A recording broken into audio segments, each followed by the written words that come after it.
Today on History in a Minute, what U.S. state was once known as Seward's Folly?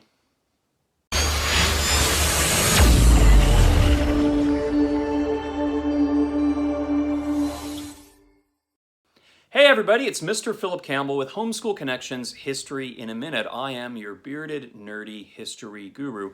What U.S. state was once known as Seward's Folly? Well, the answer is it is the state of Alaska. Now, ever since the mid-18th century, Alaska had been a territory of Russia, but by the 1850s, Russia was looking to sell Alaska to the United States.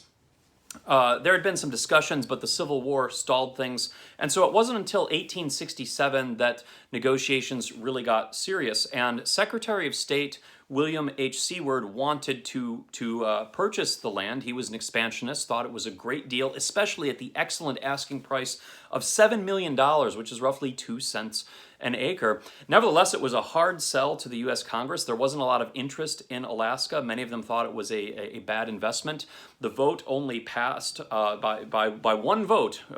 By only one vote is what got us Alaska. But the deal was concluded, and because of William H. Seward, Alaska was added to the United States, which at the time increased the size of the United States by 20%. Alaska alone was then the size of 20% of the entire country. The purchase was ridiculed.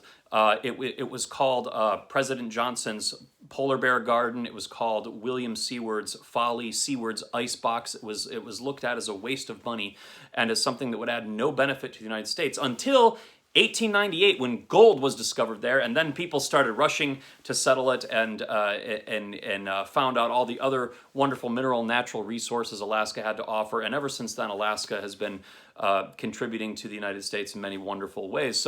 But that is why it was called Seward's Folly. So I hope you enjoyed this little snippet of history, and if you do like this sort of stuff, please subscribe to this channel. Always remember, history is awesome.